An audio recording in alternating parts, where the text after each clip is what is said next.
Assalamualaikum warahmatullahi wabarakatuh. Selamat datang kembali peserta didik.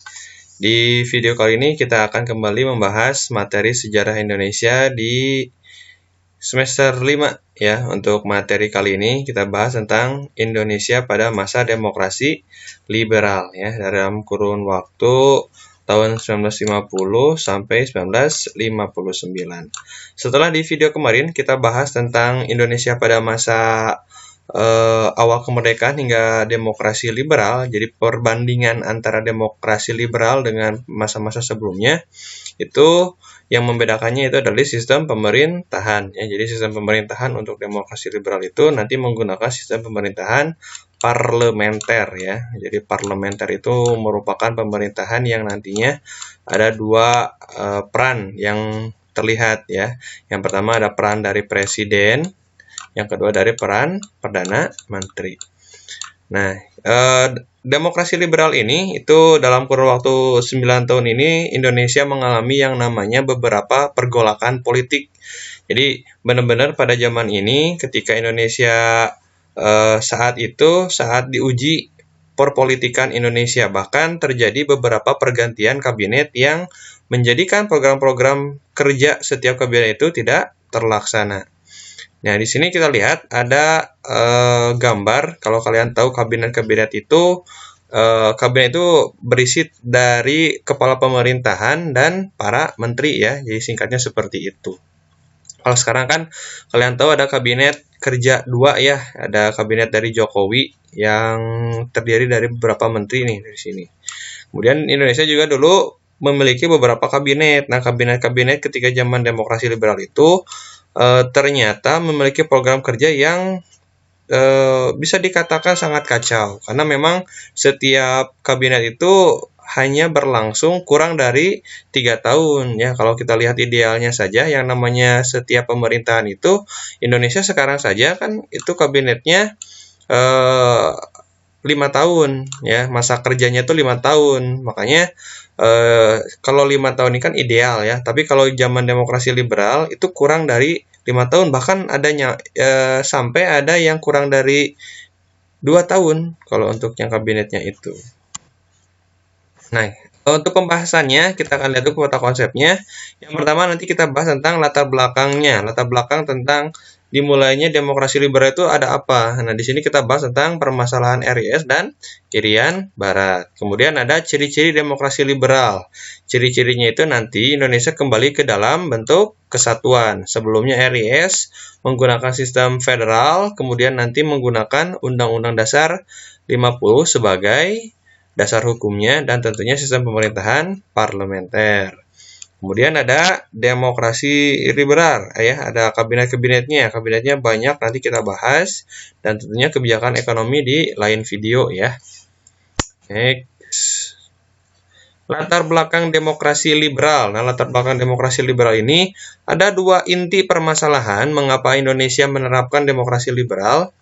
Jadi yang pertama ada permasalahan RIS ya, atau Republik Indonesia Serikat.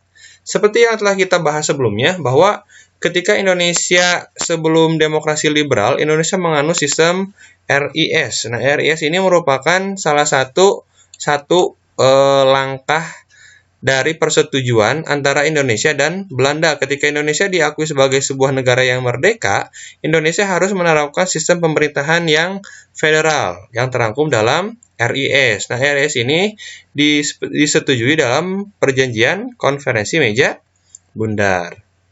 Nah, sayangnya ketika RIS ini disetujui tanggal 27 Desember tahun 49, RIS ini hanya bertahan kurang dari 1 tahun.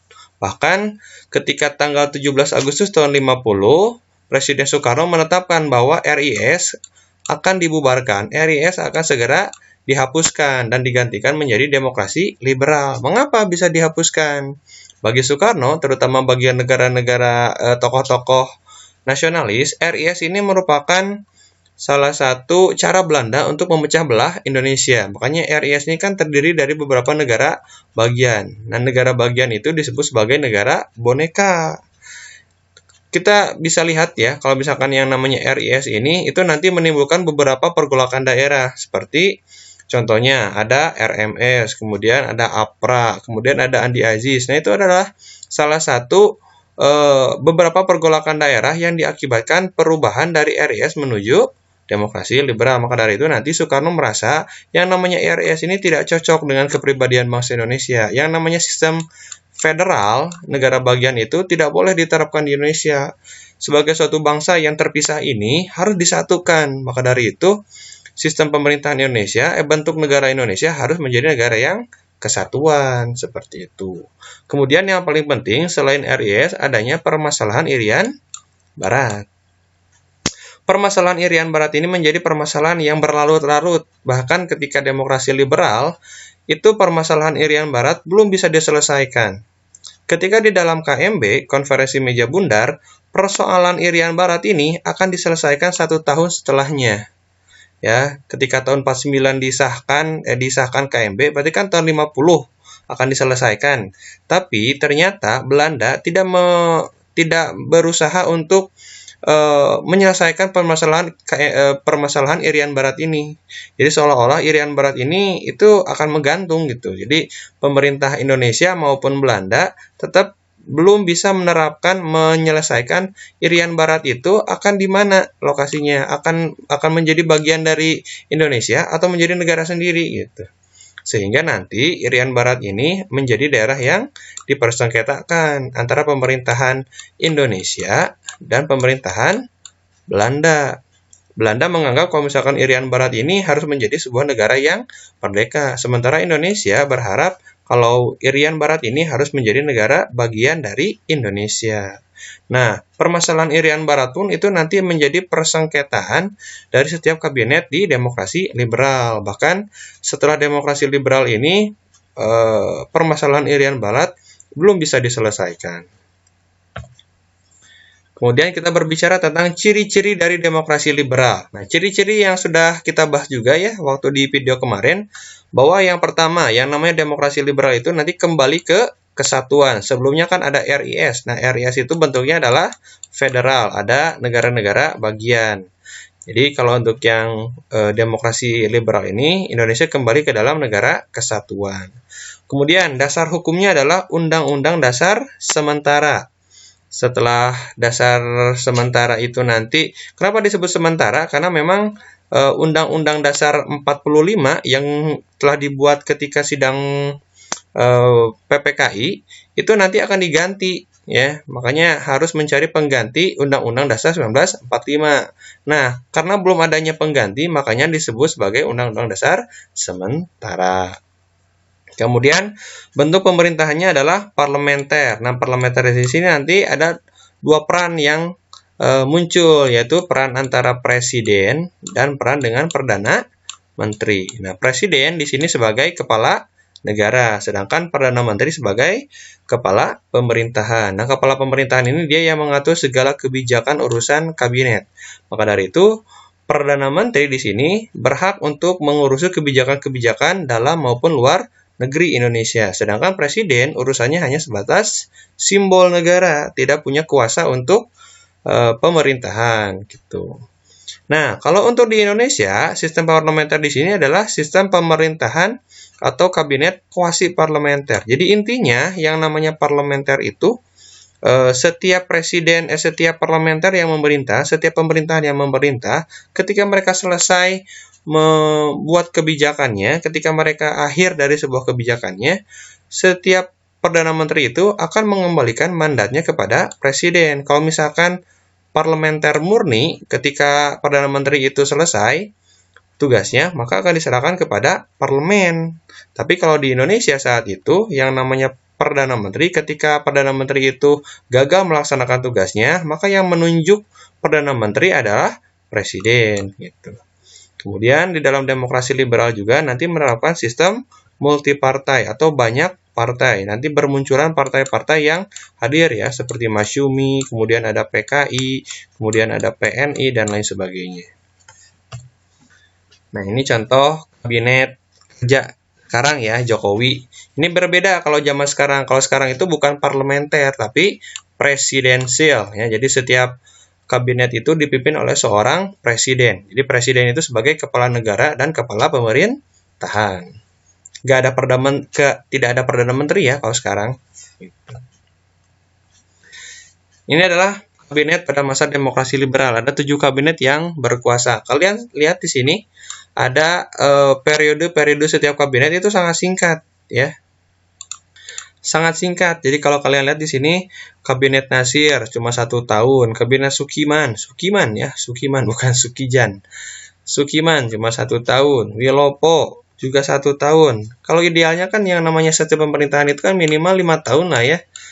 Jadi setiap pemerintahan itu untuk menyelesaikan program kerja itu, misalkan yang namanya program kerja mencerdaskan atau membuat tol dari Jakarta menuju Jawa Tengah, itu kan perlu diselesaikan cukup lama, tidak bisa diselesaikan dalam kurun waktu 1 tahun. Sedangkan di sini kabinet-kabinet di dalam demokrasi liberal itu hanya kurang dari 2 tahun gitu. Yang pertama ada kabinet Natsir. Nah, kabinet Natsir ini berlangsung 1 tahun dari tahun 50 sampai 51. Natsir ini berasal dari Partai Masyumi atau Majelis Syuro Muslimin Indonesia. Adapun program kerja dari kabinet Masyumi ini, ya ini adalah contoh foto dari kabinet Masyumi yang berfoto. Kalau tadi kan ada Jokowi dan lain-lain, ini kabinet Natsir ya. Jadi Natsir Muhammad Natsir sebagai perdana menterinya yang berasal dari Masyumi. Nah, Natsir ini berusaha untuk membuat zakon kabinet. Nah, zakon kabinet itu artinya kabinet ahli. Jadi setiap menteri yang diemban oleh orang-orang itu adalah orang-orang yang ahli di bidangnya.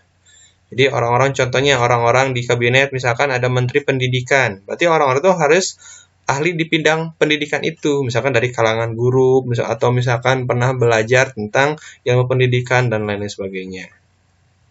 Kemudian ada program-programnya. Program pertama yaitu adalah mosi integral, yaitu mosi penyatuan. Jadi kalau yang pertama dari kabinet Natsir ini, dia berusaha untuk menyatukan Irian Barat ke Indonesia. Ini merupakan PR dari KMB ya. Jadi di dalam KMB itu Irian Barat belum selesai urusannya. Salah satu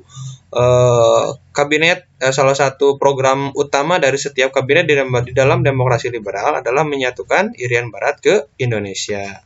Kemudian adanya stabilitas keamanan dalam negeri. Seperti yang kita ketahui juga bahwa di tahun 50 sampai 51 ini itu terjadi beberapa ancaman pergolakan atau disintegrasi bangsa ya. Jadi Natsir ini berusaha untuk meredam pergolakan-pergolakan daerah seperti DITII, APRA dan RMS dan lain-lain. Kemudian di dalam bidang ekonomi juga kabinet Natsir ini membentuk gerakan benteng. Nah, ini kalian harus garis bawahi, dia harus membuat kebijakan ekonomi untuk membuat masyarakat Indonesia semakin makmur. Nah, gerakan benteng ini itu diprakarsai oleh Sumitro Joyo Hadikusumo. Nah, Sumitro Joyo Hadikusumo ini juga itu dia adalah bapak dari Prabowo Subianto ya, kalau kalian tahu itu. Nah, gerakan benteng ini itu salah satu tujuannya untuk membentuk kelas pengusaha pribumi. Jadi intinya masyarakat pribumi ini, orang-orang Indonesia ini harus bisa menjadi seorang pengusaha. Kalau misalkan kita kan sebelum tahun 50 itu kan banyak Indonesia yang kurang gizi, banyak yang mengalami krisis ekonomi. Karena memang ketika zaman kolonial pun dia tidak dijadikan sebagai pengusaha. Tapi ketika tahun 50-an ini, Sumitro Jaya Hadikusumo ini berusaha agar masyarakat pribumi bisa menjadi seorang pengusaha. Tapi sayangnya kalau untuk gerakan benteng ini itu gagal karena adanya mismanagement. Contohnya kalau masyarakat pribumi dikasih domba. Nah, domba itu bukan diternakan, tapi malah dikurbankan, malah dipotong, malah di sate itu.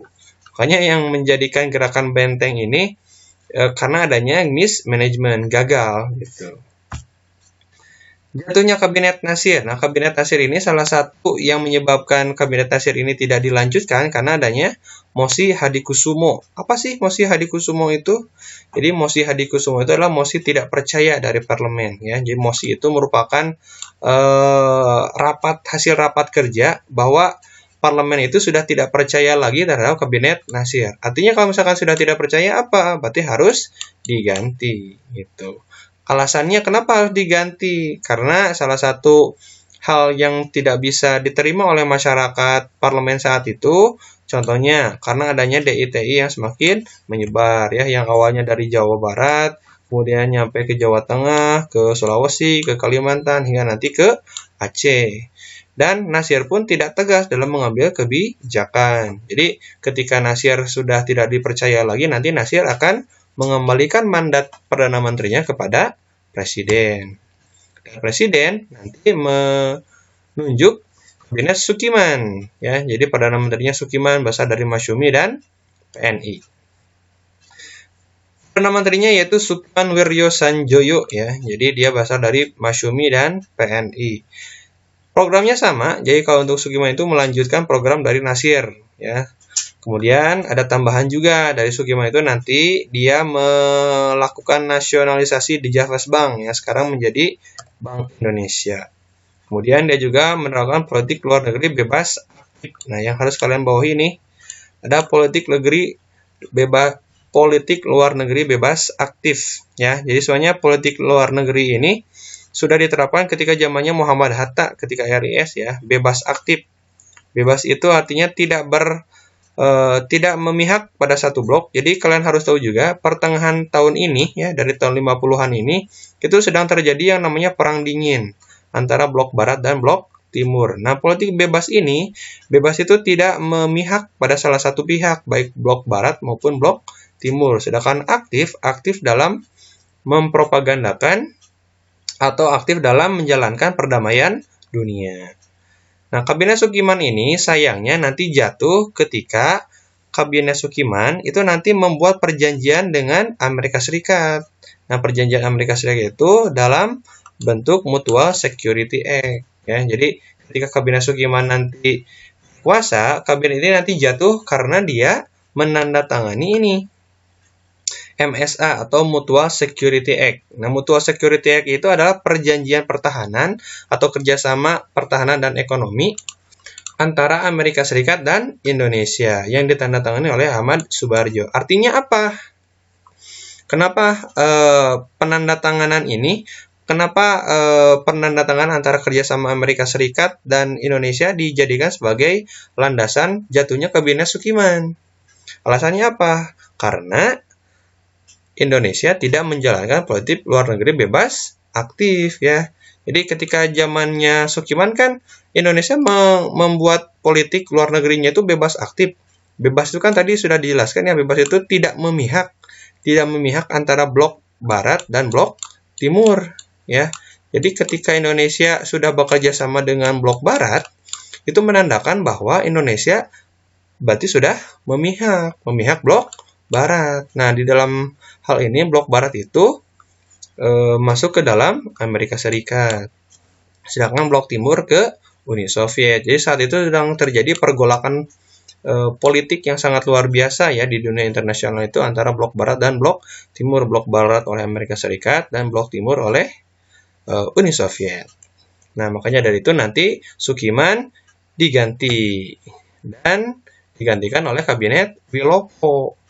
Wilopo ini berasal dari PNI. Sayangnya Kabinet Wilopo ini diwarnai dengan munculnya pemberontakan dalam negeri. Maksudnya di dalam Wilopo ini terjadi perselisihan antara sipil dan militer yang terjadi dalam peristiwa 17 Oktober tahun 52. Nah, peristiwa 17 Oktober tahun 52 ini nanti menimbulkan konflik antara militer dan sipil. Jadi para tentara nasional Indonesia, para TNI, nanti saking kesalnya dengan pemerintahan Indonesia yang kacau balau saat itu, para tentara ini nanti melakukan demonstrasi yang membawa tank, dan tanknya itu diarahkan langsung ke Istana Negara, sehingga para militer ini sudah kehabisan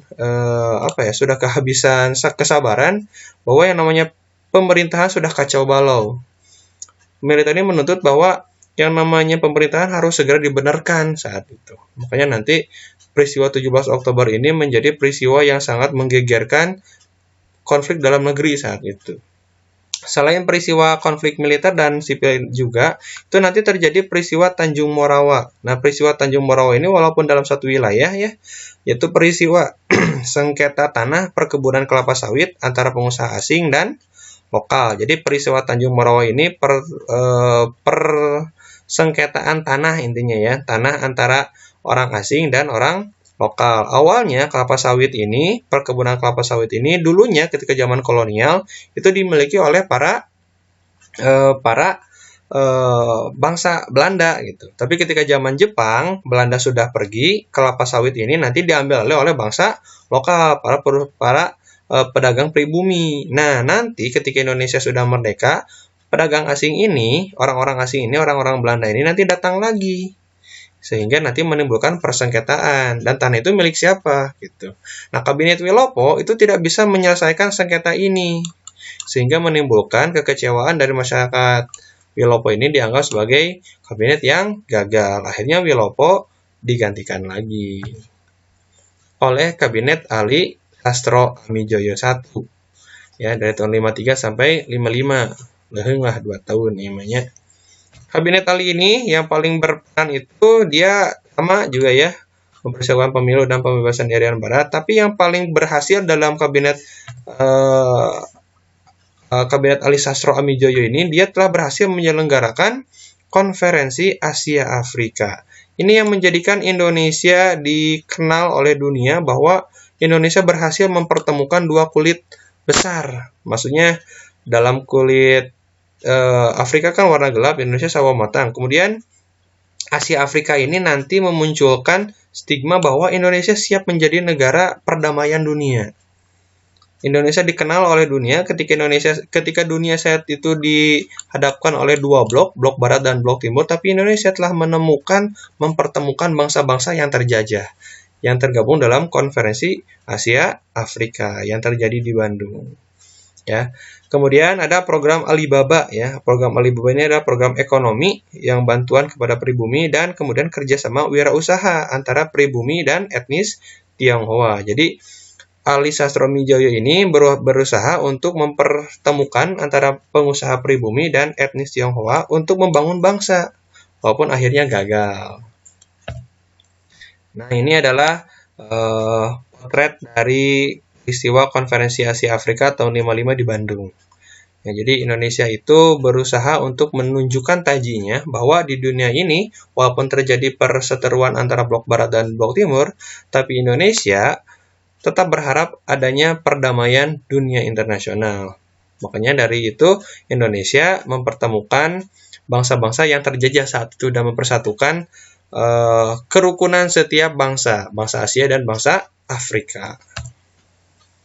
Jatuhnya Kabinet Ali I ya. Ali I ini bisa disebut juga sebagai Ali Wongso atau Ali Sastro Amijoyo I. Jatuhnya Kabinet 1, yang pertama ada krisis ekonomi ya, di balik megahnya lahirnya Konferensi Asia Afrika, ternyata KA itu nanti menimbulkan banyak bekas ya, salah satunya adalah hutang. Jadi Indonesia juga ketika zamannya Asia Afrika itu, ketika menyelenggarakan Konferensi Asia Afrika itu, ternyata ekonomi Indonesia semakin turun karena penyelenggaraan itu sangat mahal gitu. Kemudian DITI semakin meluas. Nah, ini permasalahan DITI belum selesai juga ketika zamannya Ali.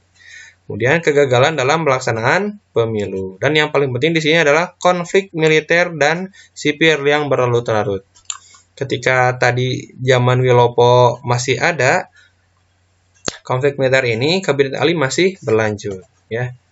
Nanti antara Kabinet Ali ini menjadikan Ahmad Yani sebagai KSAD, Kepala Staf Angkatan Darat, itu nanti diberhentikan sehingga nanti memunculkan kekosongan kekuasaan di dalam Kepala Staf Angkatan Darat.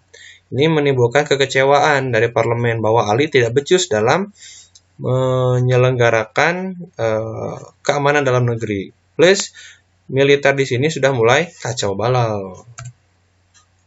Yang kelima ada Kabinet Burhanuddin Harahap ya, dari Partai Masyumi. Salah satu hal yang paling diingat dari Burhanuddin Harahap itu adalah menyelenggarakan adanya pemilu. Nah, harus kalian garis bawah ini. Pemilu tahun 55 itu berhasil diselenggarakan pada masa Kabinet Burhanuddin Harahap. Jadi Indonesia itu menjadi sebuah negara yang demokratis ketika berhasil menyelenggarakan pemilu pertama di Indonesia tahun 55. Dan pemilu ini itu diselenggarakan 2 kali ya. Pertama tanggal 29 September tahun 55 itu memilih parlemen, dan tanggal 15 Desember tahun 55 yang memilih Badan Konstituante. Nah, tujuannya apa sih Badan Konstituante ini? Badan Konstituante ini ditujukan untuk membuat undang-undang baru ya. Kan kalau di dalam Kabinet Demokrasi Liberal, undang-undangnya itu kan masih sementara ya. UUD tahun 50. Nah, UUD 50 harus segera diganti dengan membuat undang-undang baru. Nah, siapa yang membuat undang-undang barunya? Yaitu Badan Konstituante. Dan pemilu itu yang menjadi pemenangnya ketika pemilu tahun 55, pemenangnya yang pertama PNI, Masyumi, ketiga NU, dan yang keempat ada PKI. Jadi PKI di sini itu menjadi hal yang sangat viral saat itu. Yang awalnya digadang-gadang PKI tidak akan mendapatkan suara, tapi ternyata ketika tahun pemilu 55 ini PKI dapat masuk ke dalam 4 besar, sehingga PKI dijadikan sebagai partai yang cukup besar saat itu. Yang awalnya tahun 45 atau 49 itu PKI menjadi tahun 48 itu PKI menjadi pemberontak, tapi tahun 55 PKI bangkit menjadi sebuah partai yang besar. Ya, jadi lihat di sini juga ini adalah contoh kampanye ketika zaman demokrasi liberal. Nah, kemudian nanti digantikan. Jadi ketika zamannya Burhanuddin Harahap sudah adanya pemilu. Nah, pemilu itu nanti akan membuat sebuah parlemen. Jadi kalau yang namanya Kabinet Ali II ini nanti terdiri dari beberapa kabinet yang dari hasil pemilu. Jadi kalau misalkan yang lain itu kan kegagalannya karena masalah A, B, C, D, E. Tapi kalau untuk yang Kabinet Burhanuddin Harahap itu mundur karena memang ada hasil parlemen berdasarkan pemilu. Makanya parlemen ini digabungkan dari beberapa partai pemenang pemilu tahun 55. Dan partai ini, kabinet ini disebut kabinet dagang sapi ya. Karena terlihat dari adanya jabatan-jabatan dari pemenang pemilu. Nah, sayangnya kabinet Ali ini berdasarkan pemilu tahun 55 itu kan ada 4 parpol yang pemenang ya. Ada PNI, Masyumi, dan NU. Tapi kalau untuk Ali II ini, kabinet Ali II ini, dia menginginkan kalau kabinetnya itu cuma diikuti oleh 3 parpol, PNI, Masyumi, dan NU. Sedangkan PKI di sini, PKI itu tidak diikutsertakan. PKI tidak diikutsertakan dalam kabinet Ali II. Ali sebagai Perdana Menteri itu menginginkan kalau yang namanya kabinetnya itu hanya terdiri dari 3 parpol. Karena PKI ini dianggap sebagai organisasi yang berseberangan dengan parpol ini. Gitu. Nah, Soekarno jelas menolak kalau yang namanya parpol itu, kalau yang namanya kabinet harus seimbang. Bahwa yang namanya kabinet itu sesuai dengan pemilu yang tadi. Bahwa PKI harus dimasukkan ke dalam kabinet ini. Gitu. Kemudian ada jatuhnya Kabinet Ali II. Nah, Kabinet Ali II ini yang menjadikan kejatuhannya itu karena munculnya gerakan Periparmesta, ya, muncul pergolakan politik di wilayah di luar Jawa. Bagi Periparmesta, pergolakan politik ini sudah mencapai puncaknya. Merasa kalau misalkan pergolakan di Jawa itu harus segera diredam. Maka dari itu, pemerintahan di Jawa dianggap tidak sah. Sehingga orang-orang PRRI ini mendirikan pemerintahan di luar Jawa. Lahirlah nanti ada Dewan Banteng, Dewan Garuda, Dewan Manguni, dan lain sebagainya. Ya, hanya muncul nanti pergolakan politik oleh kalangan militer yang dipelopori oleh Ahmad Hussein. Kemudian ada konflik parpol dalam konstituante. Seperti yang kita bahas tadi, bahwa yang namanya badan konstituante itu tujuannya adalah membuat undang-undang baru. Nah, undang-undang baru tersebut ternyata tidak terlaksana karena di dalam undang-undang itu terdapat 3 ideologi yang saling menonjolkan. Yang pertama ideologi Islam oleh Masyumi dan NU, kemudian sosialis oleh PKI, dan nasionalis oleh PNI. Nah, ideologi ini itu tidak bisa disatukan oleh parpol-parpol yang tadi Sehingga nanti badan konstituante itu gagal dalam merumuskan undang-undang. Ini yang menjadikan kemarahan dari Soekarno. Soekarno sudah mulai tidak percaya lagi bahwa para perdana menteri, para kabinet yang berasal dari parpol itu tidak boleh dilibatkan lagi, sehingga nanti Soekarno menunjuk salah seorang perdana menteri yang bukan dari parpol, yaitu Insinyur Haji Juanda. Kalau kalian pernah main ke Dago, itu kan ada jalan Insinyur Haji Juanda ya. Nah, Juanda ini adalah seorang tokoh non-parpol yang menjadi Perdana Menteri pada saat demokrasi liberal. Ia ditunjuk langsung oleh Soekarno untuk mengemban tugas untuk menyelesaikan permasalahan kabinet demokrasi liberal. Nah, si Juanda ini dia membuat kabinet Zaken atau Zaken kabinet para ahli. Jadi dia merumuskan bahwa kabinet-kabinet ini harus terdiri dari orang-orang yang kompeten, orang-orang yang ahli di bidangnya.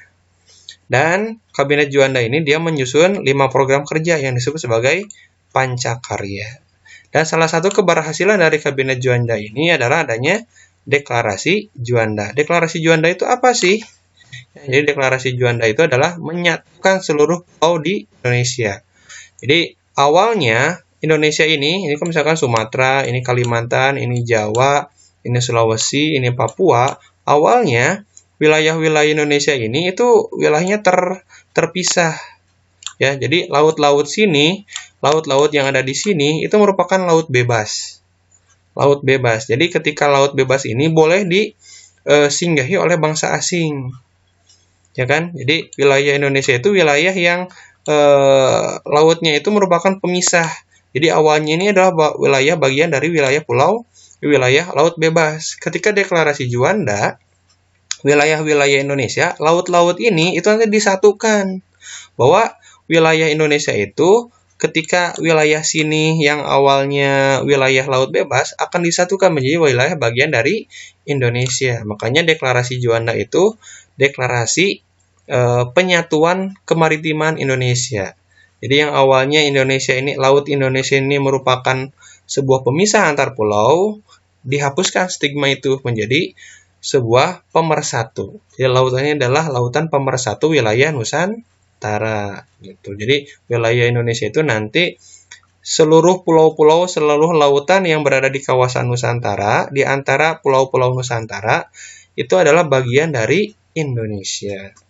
Gitu. Yang ini adalah salah satu keberhasilan dari Insinyur Juanda dengan deklarasi Juanda. Nah, Juanda itu nanti menyerahkan kembali jabatannya sebagai kepala pemerintahan kepada Presiden Soekarno. Dan Insinyur Haji Juanda ini juga mengakhiri dari masa demokrasi liberal. Jadi demokrasi liberal itu ketika kabinet Juanda berakhir, Juanda nanti menyerahkan kepada Presiden Soekarno, dan Soekarno nanti membuat suatu dekret presiden tanggal 5 Juli tahun 59 bahwa Soekarno akan menjadi sebagai kepala negara dan kepala pemerintahan, seperti itu.